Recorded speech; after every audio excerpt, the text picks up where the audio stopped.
Être jeune photographe en 2024, c'est un sacré défi. Dans un monde inondé d'images, comment trouver sa place? Comment se démarquer? Comment développer son propre regard sans trop se laisser influencer par les milliards de visuels et de contenus accessibles qui peuvent contraindre la créativité? Il faut trouver l'équilibre pour la nourrir sans l'entraver, être présent, partager son art, monter des projets et surtout se laisser du temps pour créer afin de capturer de nouvelles photographies. Et ça, c'est l'univers dans lequel j'évolue. Enchanté, moi c'est Jonathan Bertin, je suis photographe et là vous vous dites sûrement, photographe oui, mais photographe de quoi? Pour mon cas, c'est un peu délicat, alors je vais essayer de faire simple et efficace. Je suis photographe de chiens, de petits vieux, de couleurs, de détails, de chapeaux, de sport, d'ombre, de reflets, de concerts, de mains, d'événements, de rues, de villes, de gars qui prend sa pause déj tranquille, de panneaux, de vases, de neige, de science-fiction, de mon petit déj, de paysages, de ma maman, d'aurore boréale, mais je vais m'arrêter là parce que sinon on va se croire dans un diaporama de photos de vacances. En gros, je suis photographe d'un nombre incalculable de choses qui m'inspirent et m'attirent au quotidien. Je photographie pour moi, pour les autres et parfois aussi pour des clients qui font appel à moi pour que je pose mon regard sur leurs projets. Et c'est ainsi qu'en 2023, quelque chose auquel je n'avais jamais pensé est venu frapper à ma porte. La Normandie, ma région d'origine, m'invite à l'occasion des 150 ans du mouvement impressionniste en me donnant carte blanche pour créer. Et ça, c'est le genre de projet qu'on ne laisse pas passer. Je me suis demandé, est-ce qu'un photographe peut se rapprocher d'un des mouvements les plus iconiques de l'art pour créer? Concrètement, est-ce qu'on peut faire des photos impressionnistes? Sur le papier, ce défi me fait rêver, mais avec du recul, on parle quand même d'un des mouvements les plus marquants de l'histoire de l'art, un des piliers de la peinture, alors que moi je suis photographe. Est-ce que c'est vraiment la place d'un photographe?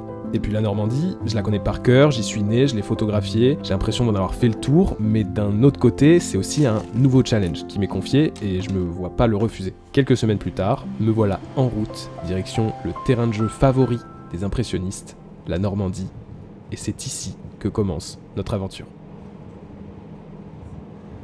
Notre voyage, il commence au Havre. Je pars avec Baptiste Cornu, qui est un très bon ami qui m'accompagne souvent sur mes vidéos en voyage. On rentre dans le vif du sujet direct parce qu'on a rendez-vous avec Lucas au musée d'art moderne pour découvrir l'impressionnisme en profondeur. Moi, j'avais déjà des notions, des échos, je m'étais renseigné, etc. Mais là, pouvoir voir les œuvres en direct, face à face, et en voir autant, avec autant de diversité, dans un cadre aussi beau que ce musée-là, c'était assez impressionnant. Et surtout de pouvoir avoir vraiment tous les points clés de l'impressionnisme, les sujets qu'ils évoquaient, le banal, le quotidien, l'émotion qu'ils mettaient dans leurs images. Et de se dire que j'étais là pour m'inspirer de tout ça. On avait le musée pour nous tout seuls, du coup c'était une opportunité de rêve.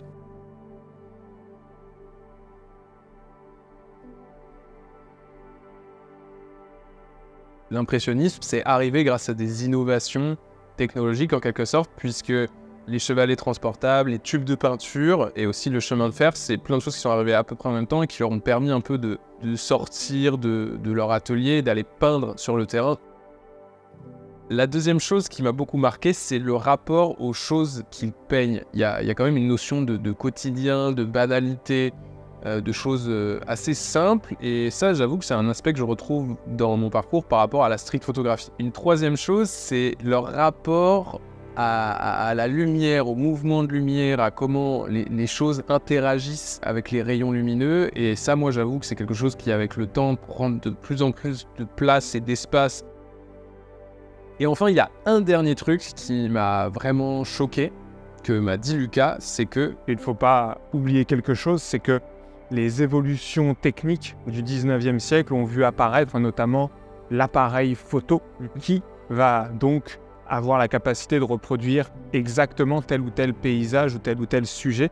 Donc pour les peintres, il allait falloir se réinventer et mettre une touche plus personnelle à l'intérieur de leur création. Les peintres ont dû se réinventer à cause de la photographie. Et moi là, je suis en train d'essayer de me réinventer grâce à leur peinture. Donc on fait un peu le chemin inverse de ce qui s'est passé il y a 150 ans. Je sors du musée, je suis trop inspiré, je réalise que quand même il y a pas mal d'atomes crochus, mais il y a encore ce truc de savoir comment je vais m'y prendre pour retranscrire leur démarche, ce que j'ai vu, comment moi je peux m'approprier ça. Et en fait, il y a une notion que j'ai trouvée assez forte, qui m'a sauté aux yeux, c'est cette notion de moment. à l'opposition avec l'instant. Quand on fait de la photographie, j'ai plus l'impression qu'on est sur des instants figés, très représentatifs de la réalité. Et en fait, je me rends compte là que eux, les impressionnistes, comme la photographie est arrivée, ils se sont éloignés de la réalité pour donner leur interprétation, leur vision, leur émotion des choses qu'ils rencontraient dans la vie de tous les jours. Mais il y a quand même ce truc où je sais pas trop encore comment l'aborder parce que j'ai pas le même outil. Il y a quand même une notion d'expression, de l'instant, de cette espèce de mouvement, etc. Et en fait, c'est là que je me dis qu'il y a un processus en photographie qui permet d'avoir cet aspect-là. C'est de prendre une photo qui dure. Les photos, elles peuvent durer une fraction de seconde, comme elles peuvent durer 1 seconde. Et en fait, si ma photo, elle dure 1 seconde, je vais avoir le mouvement, l'amplitude, les choses qui vont s'imprégner sur mon capteur, et je vais peut-être avoir cet aspect flou, cet aspect vivant, cet aspect vibrant dans mes images. Et le premier soir, je tente cette expérience. Il y a un très beau coucher de soleil, je m'absente de table, je cours, je me barre pour aller faire ma photo, et je fais cette première photo. Et sur l'instant, j'essaye, je me rends pas compte de ce que je fais parce que c'est mon premier jour, j'essaye la démarche. Et c'est très marrant parce qu'en fait, j'ai regardé quelques jours après et cette photo, elle avait déjà une saveur, elle avait déjà quelque chose d'impressionniste qui m'a direct convaincu et où je me suis dit, en fait, il y a des choses à créer, il faut que je continue et il faut pas que je me pose trop de questions, il faut que je garde cette innocence-là d'essayer de voir ce que ça rend.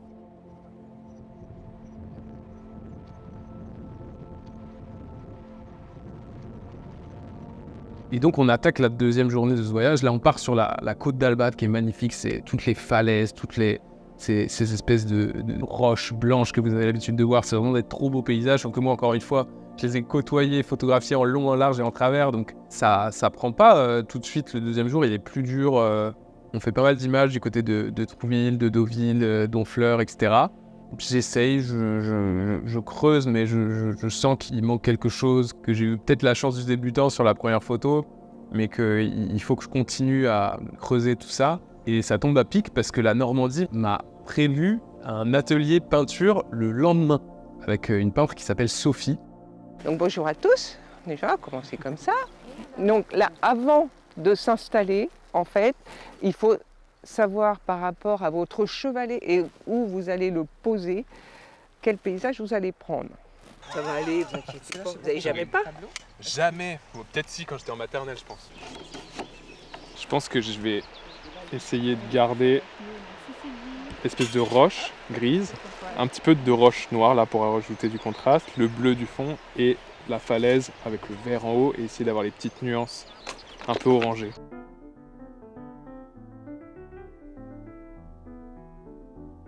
J'ai vécu une expérience vraiment touchante.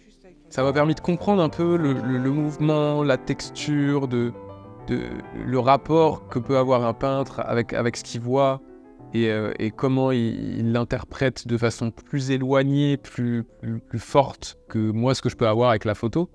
Même si après c'est vrai que quand je retouche une image, quand je lui apporte une dimension qui déploie un peu ce que moi j'ai ressenti, c'est un peu ça, c'est comme si je peignais en soi. C'est quoi qui te fait le plus vibrer dans le fait de peindre? L'évasion. Je veux dire, t'es là, t'es pas ailleurs, t'es plongé dans le paysage, tu penses à rien. C'est un bonheur, quoi. Ouais. C'est un vrai bonheur. Mais même en hiver, tu peux avoir une grosse tempête, t'es dans ta bagnole, t'es enfermé dans ta bagnole, mais t'es tout seul, quoi. T'es face au paysage et tu t'éclates, quoi. Je pense que comme toi, derrière l'objectif, en fait, quand t'es derrière l'objectif, voilà, quoi. C'est ton émotion. Et merci beaucoup, en tout cas, pour tous ces conseils et puis ce moment. Non, mais merci, et merci à toi. Non, c'était chouette. Il faisait comme ça, Monet.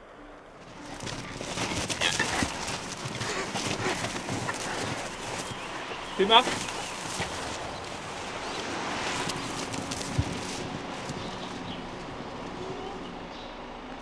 Je continue mon process et mon voyage et ma technique, elle se concrétise, elle se solidifie et tout devient plus facile. Je commence à voir le monde, comme je disais tout à l'heure, en mouvement.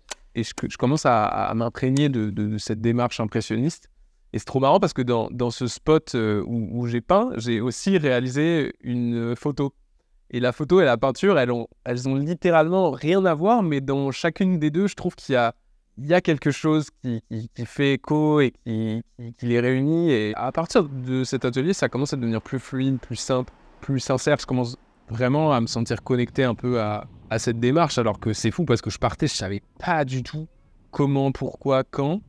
Et je commence vraiment à voir le monde sous forme de moments et plus d'instants. C'est-à-dire que j'analyse les mouvements, je vois les choses qui bougent et j'essaie de les voir dans ma tête bouger, comment est-ce qu'elles peuvent bouger.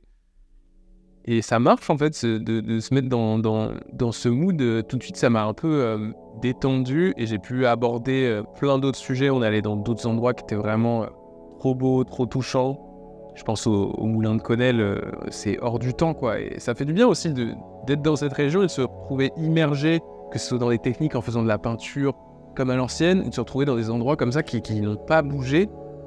Et il y a un endroit particulièrement qui c'était trop fort en sensation, c'était trop de découverte, c'était vraiment une explosion de connaissances, de couleurs. C'est Giverny.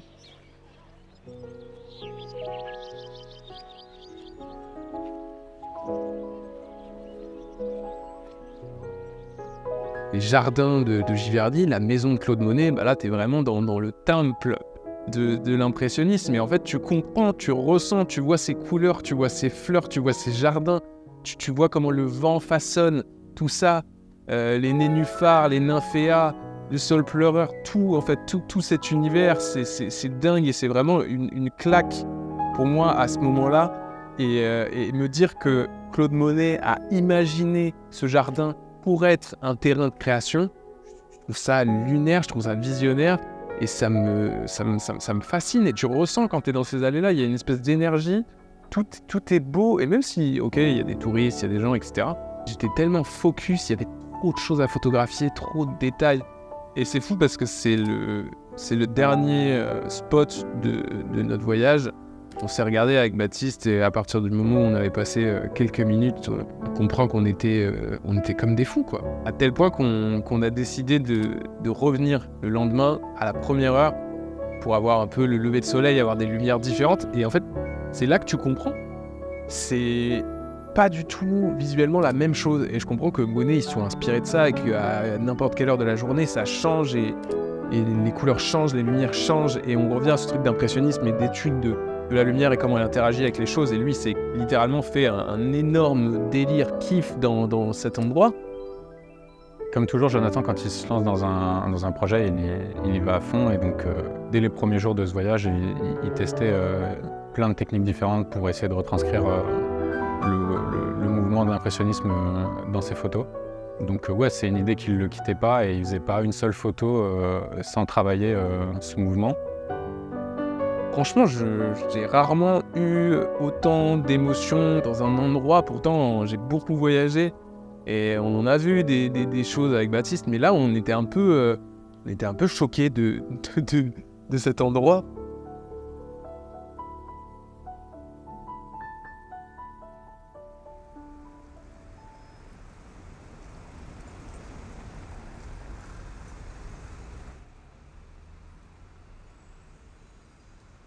Après cette première semaine, je rentre à la maison tranquille.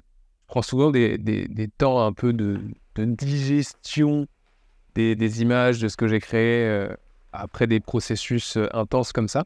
Et là, pour le coup, quand j'ai commencé à mettre le nez dans mes images, il y avait quelque chose qui se dégageait dont j'étais super fier. À la base, je savais quand même pas où j'allais. Je m'inspire d'un mouvement qui est genre monstrueux.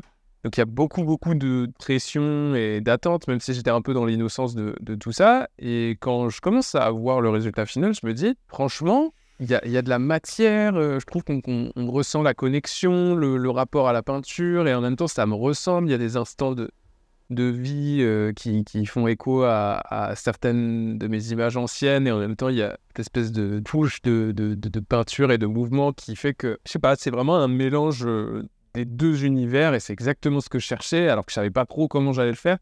Donc je suis très content, satisfait, Il y a une étape aussi qui est assez importante pour moi, c'est de confronter ce que j'ai réalisé au regard de mes proches. Ce moment de présenter les images à des proches, c'est super important. Ça te permet de savoir si tu es dans la bonne ligne ou si tu es complètement à côté de la plaque. Et là, j'ai montré à Charlie, ma compagne, et Tanguy, mon meilleur ami, qui est aussi photographe, ces deux regards complètement différents. Donc, c'est trop intéressant d'avoir deux sons de cloche, si je puis dire. Charlie, elle adore la peinture, elle adore l'art, elle en est inspirée.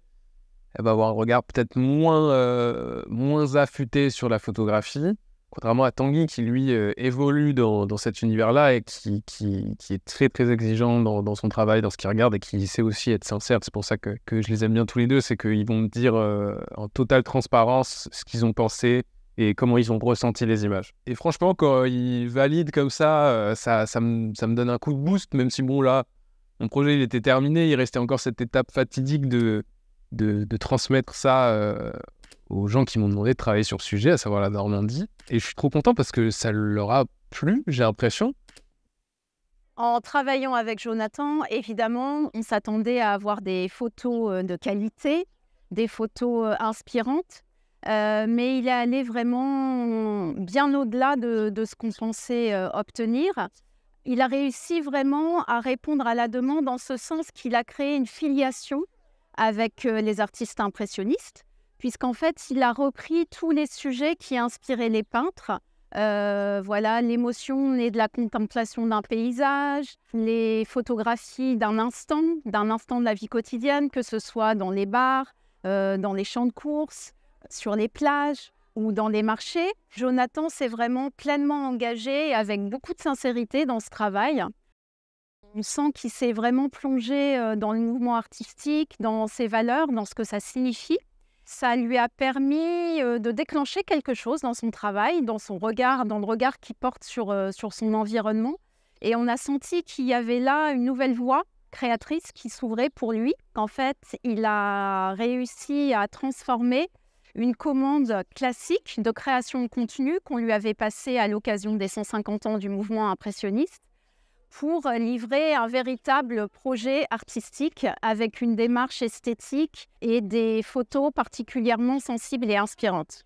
Et qu'ils aient été touchés, ça m'a grandement ému parce que c'est pas forcément évident d'essayer des processus comme ça et de sortir autant de sa zone de confort. Il y a quand même des moments sur le terrain où je me disais mais qu'est-ce que je fais, mais ça arrive à rien. Et là, ça te donne quand même d'avoir d'autres regards qui approuvent ce que tu as pu essayer, tous les moments d'incertitude dans lesquels tu as été, prennent vie et touchent d'autres gens.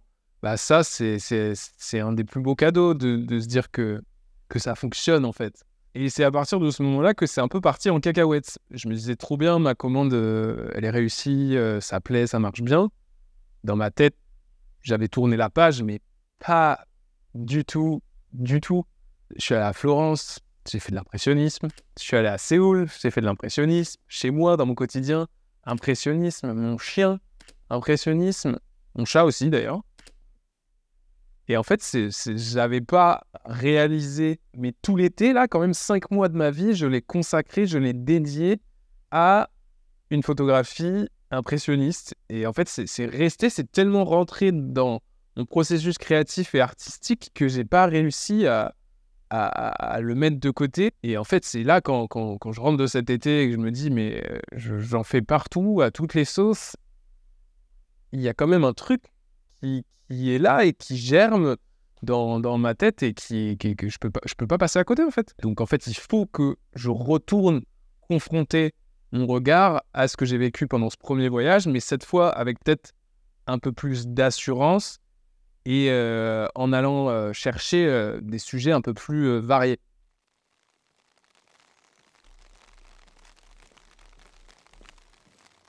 Et donc on reprend la route de la Normandie pour une deuxième fois, et cette fois j'ai plus les crocs, mais c'est pas du tout la même atmosphère. Là on est en octobre, il pleut, c'est gris, donc je me dis que c'est cool parce que ça va être une autre atmosphère que ce que j'ai connu pendant mon premier voyage. Après, le retour dans ces conditions, franchement, c'est pas forcément le plus évident, ça plombe le moral. Je vais être honnête, les premiers jours de voyage, j'étais je savais pas trop ce que je faisais. Quand il y a de la lumière, c'est plus évident, mais là, c'était plus en plus des paysages que je connaissais pas. On est vraiment allé tout au nord de la Normandie. Donc, nouvelle terre, nouvelle lumière. C'est un peu un retour dans une zone d'inconfort. Il pleut, mais on fait quand même des photos. Hein. C'est flou, c'est...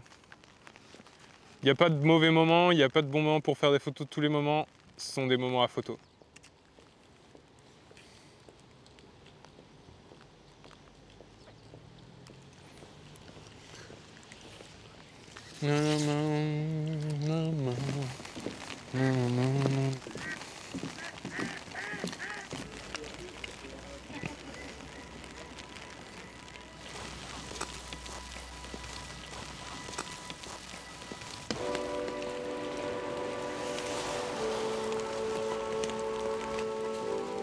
Putain, il y a un truc. C'est pas évident en vrai. Hein.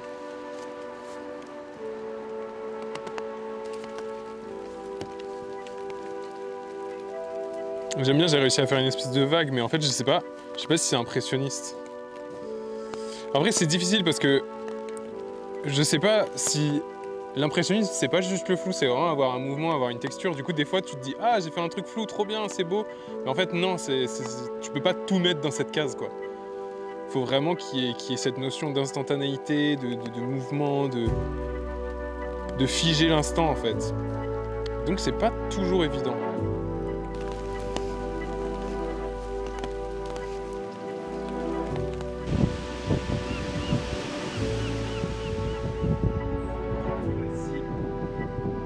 Puis les jours passent et en fait, je réalise que j'essaie de densifier ma série parce que j'ai déjà en tête ce que j'ai fait et j'essaie un peu de compléter et d'aller chercher d'autres éléments que je n'ai pas. Et notamment aller à la fête foraine pour avoir des décors un peu qui varient.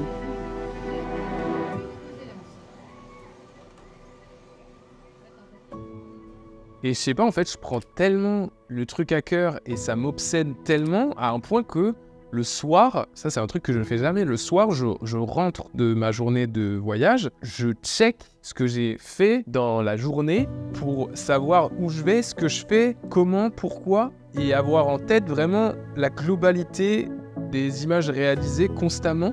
Et en fait là je me dis, ça devient beaucoup trop intense et fort, je me mets une pression de monstre, alors qu'il n'y a pas d'attente particulière, c'est censé être un projet perso. Et quand je réalise ça, et le cœur et l'énergie que j'y mets, en fait, je me rends compte que je suis clairement en train d'aborder quelque chose qui me dépasse et que potentiellement, je tiens le sujet pour mon deuxième livre photo.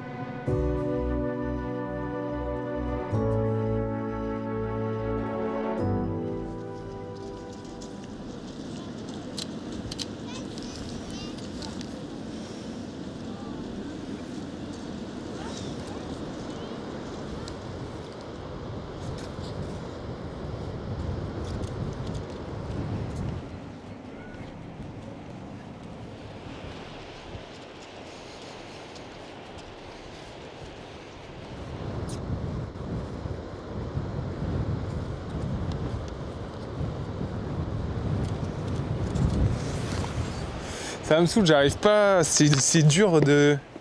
En fait, il faut gérer la composition, en plus il y a du mouvement, là il y a des couleurs, c'est un mélange de tellement de facteurs qui doivent s'aligner, que tu aies le bon mouvement, le bon flou, la bonne lumière, la bonne compo. C'est plus complexe que de faire des photos comme d'habitude, en fait, au fur et à mesure tu te rends compte, quoi. Des fois tu te dis, mais en fait je fais juste des photos floues. C'est beaucoup plus dense que ça, c'est vraiment un micro-mouvement, une micro-texture à créer. Et du coup, des fois, j'ai tendance à faire 300, 400 photos pour une photo. Et c'est dur d'avoir le moment où tu te dis, en fait, c'est bon, ça, c'est ça que je veux. C'est bon, je l'ai. Et la lumière, elle est changeante. En fait, t'es dépendant de tellement de facteurs. Surtout que pour que ça marche, dans la majorité des images, il y a toujours de l'humain, en fait. Du coup, bah, t'attends qu'il y ait des humains qui passent.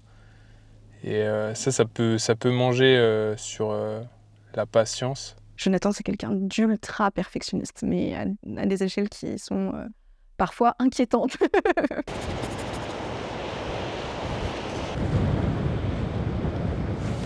Non. Non, non, non. Jonathan, c'est quelqu'un qui a aussi beaucoup de doutes, mais je pense dans la même mesure que tous les artistes en ont sur leur travail. Il se remet énormément en question. Il va vraiment passer du temps à essayer de faire l'objet le plus parfait possible pour lui à ses yeux, sachant que ses critères sont très élevés. Et il est intransigeant envers lui-même.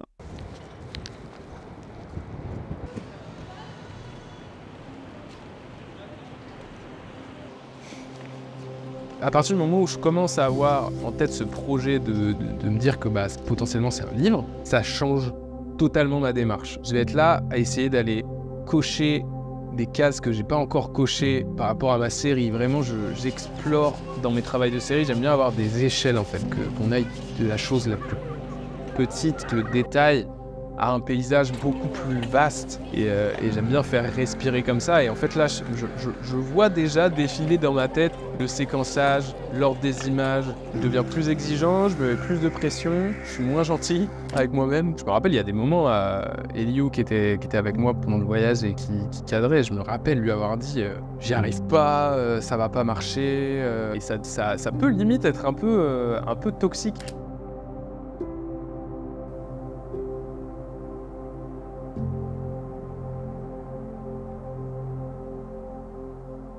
Il s'est mis beaucoup de pression, il s'est senti assez rapidement frustré parce qu'il n'arrivait pas à avoir ce qu'il voulait, parce qu'il avait peur de ne pas avoir assez, parce qu'il voulait vraiment rendre hommage et respecter aussi le travail de tous ces peintres et de montrer toute leur complexité et leurs différences. Et il a eu beaucoup de doutes. Je suis fatigué, c'est une période où j'ai beaucoup de travail, où on fait des grosses journées aussi. Et émotionnellement, c'est intense de réaliser tout ça et de se dire que potentiellement entre les mains, tu as quelque chose qui va te dépasser et qui va représenter une partie de ta vie parce que c'est ton travail, ta vision.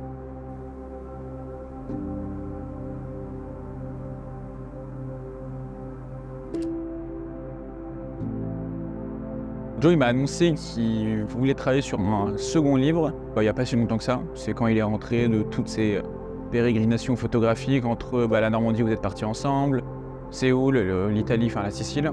J'ai pas un souvenir marquant en fait d'un moment où vraiment ça s'est formé tout de suite comme une idée. C'est plus après qu'il soit revenu de son deuxième voyage. Il a commencé à vraiment poser les mots sur le fait que ça méritait peut-être de devenir un objet à part entière et pas simplement un projet artistique seul dans son coin.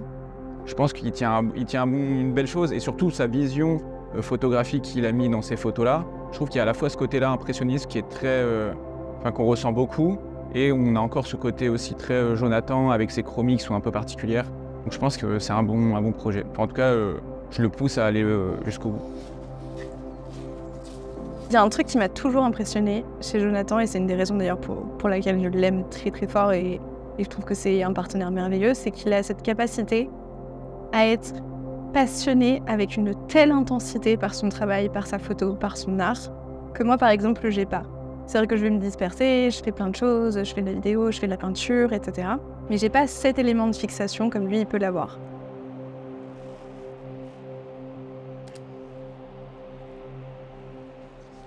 Je le voyais chercher en fait des nouvelles manières de se réapproprier le sujet et il me posait des questions et j'étais vraiment excessivement impressionnée par sa capacité à relier deux sujets qui a priori n'ont pas grand-chose à voir et réussir à faire avec de la photo quelque chose que même moi j'étais pas capable de faire en peinture. Aujourd'hui, notre mode de vie, il est plus du tout le même. Donc évidemment, il faut actualiser le sujet des impressionnistes et c'est là où c'est complexe. C'est que j'ai envie d'apporter quelque chose de nouveau, de frais, non seulement dans le fait d'essayer de s'approprier un autre art avec la photographie, mais aussi dans ce que je photographie et ce que j'aborde. Et c'est ça qui rend la chose en même temps dure à réaliser et en même temps intéressante. Donc je dirais que je suis constamment rempli de deux énergies qui n'ont rien à voir, où il y a des moments où je me dis mais en fait tu fonces droit dans le mur, et d'autres moments où je me dis putain mais trop bien, on est en train de faire quelque chose qui a quasiment pas été abordé ou fait, et ça me fait kiffer de fou quoi. Même si je sais que je m'éloigne de ce que je fais d'habitude, et c'est là aussi où c'est flippant, c'est que c'est pas de la photo nette, c'est pas de la street, c'est pas forcément méga graphique, et c'est plus abstrait, et en même temps d'un autre côté je me dis que ça va toucher plus de gens parce qu'on fait écho à un mouvement artistique qui est mondialement connu. Et du coup, il y a plein d'énergies qui se mélangent. Et du coup, c'est très difficile de se positionner par rapport à ce que je fais, par rapport à ce que j'aborde. Et c'est ça qui rend ce projet vraiment prenant, quoi. Ça fait 3 jours que j'ai de la mer, que j'ai du bleu qui fait gris. Donc je pense que, typiquement ce genre de choses, je pense que je vais m'orienter vers quelque chose de plus...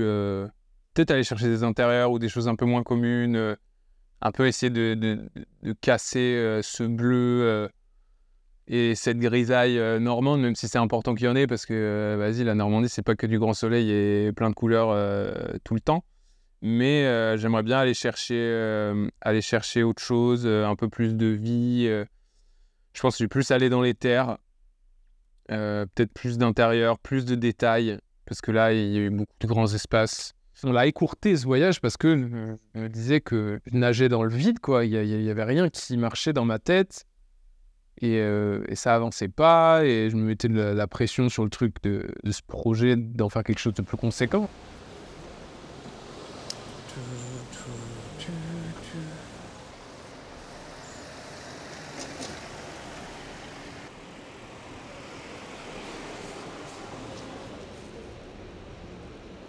Maintenant, il me faut juste d'autres gens qui passent en fait. Ah, il y a un monsieur avec un chapeau. C'est fou comment des fois juste un reflet, un mouvement, mais un truc où tu te dis il n'y a pas de potentiel, en fait, juste trouver un point de couleur dans notre environnement, et après venir essayer de créer avec, ça change tout. Et des fois c'est des détails que tu passes à côté, et du coup à la base j'étais sceptique à l'idée de m'arrêter ici. Mais en fait, quand je vois ça, je suis trop content. Genre, ça, typiquement, ça marche tellement bien. Comme quoi, un détail, une couleur, la bonne composition, un reflet. Et en fait, tu peux avoir ça à peu près partout, quoi. Faut juste ouvrir l'œil.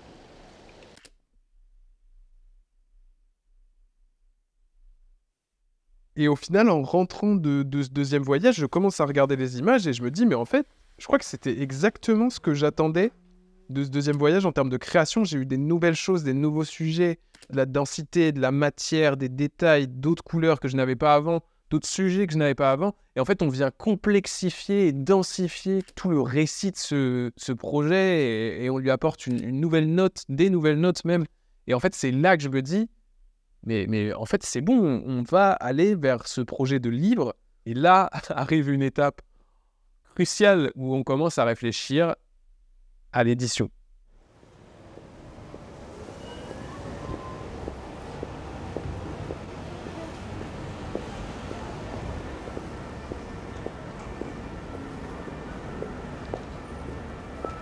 En parallèle, je continue à créer, même s'il y a ce projet d'édition et de cette série. C'est assez spécial parce que je réfléchis à ça alors que j'ai pas terminé en soi de réaliser toutes les photographies pour ce projet. Et je sais pas exactement quand je vais m'arrêter. C'est là où on s'est dit, avançons sur le projet éditorial, avançons sur ça. Et en fait, les deux vont pouvoir avancer de manière parallèle pour que tu puisses rester inspiré et qu'en même temps, il y a l'objet fini qu'il avait déjà en tête qui puisse avancer, parce qu'on avait ce délai des 150 ans de l'impressionnisme que nous avions en tête. Entre le moment où tu annonces que tu vas faire un livre et le moment où, je sais pas, tu finis ton livre et en tout cas tu as l'objet final dans les mains, il se passe tellement d'étapes. Plein de fois, tu te poses, et surtout quand tu travailles en auto-édition, tu te poses tout le temps des questions, tes choix graphiques, ce que tu veux faire en tant qu'objet, vu que le milieu de l'édition, c'est vraiment carte blanche. Tu peux faire à la fois un livre qui fait 1m50 de haut comme un tout petit truc. Donc ça dépend de toi, de tes envies, de tes budgets, de plein de choses. On avait conscience que sur ce projet-là, on voulait lui donner plus d'envergure et qu'on avait une ambition peut-être un peu plus grande. Et pour ça, on s'est beaucoup questionné. Est-ce qu'on repart en auto-édition? On savait qu'on savait faire, on avait déjà fait un livre, une exposition. mais on avait aussi très conscience que c'est un métier, qu'il faut parfois être accompagné aussi pour emmener le projet plus loin. Il a fallu concrétiser un peu cette vision, cette pensée que j'avais de potentiellement aller vers l'édition pour ce projet. C'est vraiment pas un choix à la légère parce que ça va conditionner, façonner tout le projet, la maison d'édition en fait. Ce sont les personnes qui vont t'aider à concrétiser ce qui a trotté pendant des mois et sur lesquels tu as bossé pendant 1 an pour le rendre matériel. Donc c'est pas un choix à prendre à la légère. Et c'est là qu'arrive Monsieur William Kehoe, que j'ai rencontré par hasard. Je crois qu'il avait mis une story ou quelqu'un avait partagé sa story comme quoi il cherchait un Nikon FM2. Il s'avère que je dispose de ces appareils et William est donc photographe, reporter de guerre, documentaire. Et du coup, je lui parle un peu de ce projet, je lui montre quelques images. Et là, William me dit Jonathan, nous, on a une maison d'édition, on ouvre une maison d'édition. Il me dit, ok, je vais regarder, je vais en parler avec mon pote Yegan, avec qui on a une maison d'édition. Et donc, ils reviennent vers moi quelques semaines plus tard et ils me disent, franchement, nous, on est chaud de t'accompagner sur ce projet. Et moi, j'étais trop content parce que William, je sais que c'est quelqu'un de très pointu, très exigeant, qui a un rapport à la photographie très complet. Et comme il est photographe, il y avait déjà une sorte de confiance où je me dis, il sait ce que ça représente pour moi. Et si lui, il y voit quelque chose à porter, ça veut dire qu'il faut y aller, en fait. Et à partir de ce moment-là, je me suis dit, en fait, mon prochain livre sera édité chez 4Eyes. Après ces premiers échanges, on commence à rentrer dans le vif du sujet. J'envoie une première sélection, on cogite beaucoup, on échange énormément. Et la team 4Eyes, du coup, William et Yegan me communiquent que eux, leur façon de travailler, c'est de faire une résidence créative. Et le concept de la résidence créative, c'est de se mettre en immersion à plusieurs regards, concentrés sur ce projet de livre pour avancer sur tous les aspects variés qu'il peut y avoir sur un objet, à savoir le papier, la couverture, le séquençage, la direction artistique, en fait, tous les aspects qui vont façonner l'objet final. Donc, on est parti pour vivre cette expérience dans les Pouilles, en Italie, pendant 1 semaine.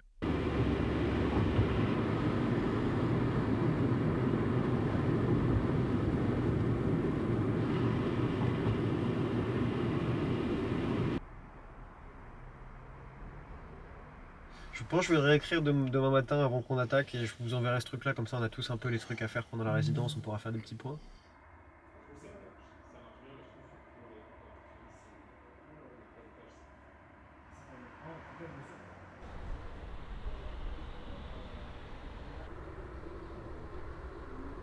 La maison d'édition, il y a plein de sortes de maisons d'édition différentes. À la base, ça va être l'entité ou les personnes qui vont croire dans un projet, prendre le risque de sa production et participer à sa création et surtout après porter sa distribution et sa promotion.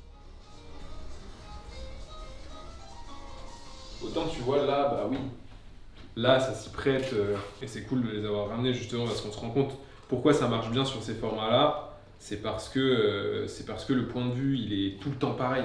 Tu as toujours la même distance avec ton sujet. C'est très central dans le sens où c'est axé sur ce type de personnes, alors que moi ça traite tellement de choses différentes que je trouve que ça rend, c'est pas que ça rend pas hommage à ces choses, mais je trouve que ça ne fonctionne pas. Nous, ce qu'on fait de façon assez classique, et pour résumer, on accompagne un auteur pour qu'il sorte son livre.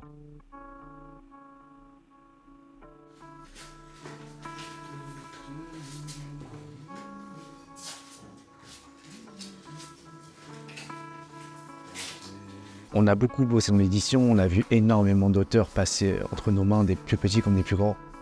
Le truc, c'est qu'un livre, c'est super compliqué à faire. Il y a tellement d'aspects sur ces projets que, en fait, nous, ce qu'on a plutôt décidé de faire, c'est de faire une résidence et de prendre des décisions qui sont stratégiques. Ça veut dire qu'en fait, on ne peut pas partir sans qu'on ait pris des décisions qui sont extrêmement importantes sur tous les aspects qui sont importants pour le livre, que ce soit en design, en communication, en cible, sur l'édition spéciale qui va sortir de son livre.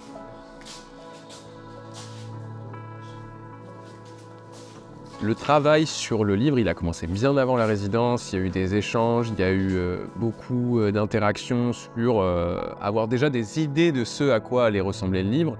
Et je suis content parce qu'il n'y a pas eu trop de concessions sur comment j'avais envie de le voir et comment je l'imaginais. Et je suis trop content parce que Yegan et Will ont accueilli mes idées à bras ouverts et ils ont même poussé le truc encore plus loin. Donc ça, c'est vraiment un cadeau de voir cet objet prendre vie, se concrétiser. Et encore là, on n'est que à la résidence, donc on travaille sur le séquençage, c'est-à-dire l'ordre des images, pour que tout soit vraiment impactant et qu'il y ait vraiment quelque chose d'abouti, dans le sens où ce que j'apprécie dans un livre, c'est vraiment le voyage, l'expérience qu'il apporte. Et là, on a essayé de rythmer cette séquence un peu comme une mélodie en fait. Comme si on t'envoie, on te fait voyager dans les différentes sphères de la vie, du détail, du paysage, des scènes de vie. Trop bien rythmé, on ne s'ennuie pas. Et en fait, moi je trouve que c'est quelque chose qui rend la photographie accessible, plutôt que de se focus sur un sujet précis. Enfin, j'aurais pu faire en impressionnisme que des nuages ou que des paysages. Là non, vraiment on voyage dans la Normandie. Et c'est ça qui est vraiment fort. Et on a réussi à le retranscrire dans le livre. Et en plus de ça, l'objet qu'on a créé, il est unique quoi. Il va s'ouvrir dans un sens différent, il va être en velours, l'édition de luxe va avoir une odeur. Nous, ce qu'on a avec Jonathan, c'est un mec super sympa, le courant passe vraiment bien, il est hyper créatif, donc il est très force de proposition, et surtout, il sait, si c'est pas tout le temps ce qu'il veut, il sait ce qu'il veut pas. Et ça, c'est toujours le plus dur pour un auteur, c'est d'avoir la liberté de pouvoir tout faire. Le plus dur, c'est de se cadrer et de se dire, je fais ça et pas ça, pour telle ou telle raison. La force qu'il a eu sur ce projet, c'est qu'il a fait un projet qui lui plaît, qui plaira pas à tout le monde, qui sera pas sensible à tout le monde, mais qui laissera pas indifférent. Et ce projet, il est conçu de façon assez personnelle. Il plaira à un public qui sera sensible à ce qui est dit, ce qui est présenté dans ce projet. Pour lui, je pense que ce livre, c'est quand même un certain aboutissement, ou en tout cas une nouvelle étape, ou une nouvelle manière de faire, tu vois, que ce soit dans la forme de l'objet, que dans les photographies qu'il a prises. Du coup, il y a quelque chose d'assez particulier, en tout cas dans nous, la responsabilité qu'on porte là-dedans, et même dans la manière de travailler avec lui, d'augmenter son boulot, etc. Et le fait que ça passe par autant de gens, ça fait que c'est encore plus abouti et cohérent, et tout est justifié dans les choix du livre. Et dans le séquençage, c'est vraiment... c'est fou, quoi. Vraiment, j'avais jamais eu autant de personnes, et surtout là, c'est méga bienveillant, c'est grave des échanges sains autour de mon projet, et ça m'aide de fou. Et je suis trop content de bosser avec eux. On se lève le matin, on parle de ça. Hier, on s'est couché à 3h30 parce qu'on parlait un peu de la sortie du projet. À la fin de la semaine, on emmène Jonathan voir l'imprimeur pour justement valider des aspects techniques. Donc, il y a l'aspect artistique, donc le placement de tous ces trucs-là. Et l'aspect technique, c'est papier. Est-ce que c'est faisable? Parce que la plupart du temps, Jonathan, c'est un mec qui est hyper créatif. Parce qu'il pose des questions qui nous font gratter la tête en disant « Mais est-ce que ça, c'est possible ?» Et également, on se regarde en plus les yeux, on se dit « Putain, est-ce que c'est possible ?» Donc, c'est pas à nous de répondre à ces questions. On dit « Ok, on va poser la question. » Et à Bologne, chez les imprimeurs, ils vont nous dire si c'est possible. En fait, je pense que cette expérience, elle a vraiment rendu mon regard vis-à-vis de l'objet qu'est un livre d'art, un livre photo, tellement plus profond, tellement plus questionné. Je suis tellement plus exigeant maintenant. Je vais étudier chaque chose en détail, les reliures, les couleurs de papier, le grammage, genre tout prend sens et j'arrive à tout concevoir. Et en fait, je pense que c'est aussi pour ça qu'on partage tout ce processus. C'est qu'aujourd'hui, pour des photographes, le livre, je pense, c'est une des plus belles façons d'exister. Et dans cette société noyée d'images de partout, il faut aller vers cet objet et rentrer dans cet univers. Un livre, c'est pas juste mettre des images sur le papier, c'est une invitation dans un univers global dans lequel on vous plonge et où on vous emmène et on vous fait vivre quelque chose au même titre qu'un film, au même titre qu'un album, que de la musique, qu'un concert. Et moi, ça me touche de remettre cet aspect du livre en avant, de le refaire vivre et de le partager et qu'on réalise que c'est pas juste du papier, c'est pas juste un objet, c'est une vision qui s'exprime dans une réalité, dans quelque chose de matériel qui restera dans le temps. Je crois que les impressionnistes m'ont appris à voir différemment et à poser un regard sur toutes les choses qui m'entourent Et je pense que ce livre, c'est une invitation à ça, c'est une invitation à voir le monde à sa façon, autrement, et à essayer d'avoir un regard plus candide. Et moi, c'est quelque chose qui me transporte au quotidien et qui anime ma vie. Et j'ai envie que les gens soient aussi dans cette poésie. Et la vie, elle est tout de suite plus belle, en fait. Et je pense que c'est ça un peu ce livre. C'est comment les impressionnistes ont réussi à se laisser animer par la vie. Et franchement, c'est un rêve de gosse. Et autant, c'est la deuxième fois que je fais un livre, mais là, on est allé tellement plus loin. On a tellement tout réfléchi plus en profondeur. L'objet, il a tellement une envergure différente et j'ai trop hâte qu'on le découvre, qu'on l'ait dans nos mains et d'avoir vos retours aussi et de pouvoir vous inviter dans cet univers que j'ai construit pendant près d'1 an. C'est fou, c'est la première fois que je travaille autant sur un projet. Et c'était à s'en tirer les cheveux et c'est même pas terminé, c'est que le début. Et voilà, c'est de là qu'Impressionnisme est né. 1 an de travail, 54 images dans leur habit de velours, des photos grand format pour plonger dans la texture, un sens de lecture original pour faire écho au carnet d'esquisses des peintres, un papier texturé pour s'inspirer des toiles. Tout a été pensé et imaginé pour livrer une expérience et vous offrir une invitation au mouvement à travers les décors qui ont bercé ma vie. Il est désormais disponible sur mon site web. Merci à toutes les personnes qui m'ont accompagné de près ou de loin dans ce projet. Et merci à vous de me soutenir dans mon travail. C'est ça qui me pousse à toujours rêver, à essayer d'aller plus loin et proposer des choses nouvelles. Il me reste une dernière surprise, c'est de vous inviter à venir découvrir ces images, ce projet en vrai. Et pour ça, on a trouvé un lieu exceptionnel. Je vous donne rendez-vous en juin.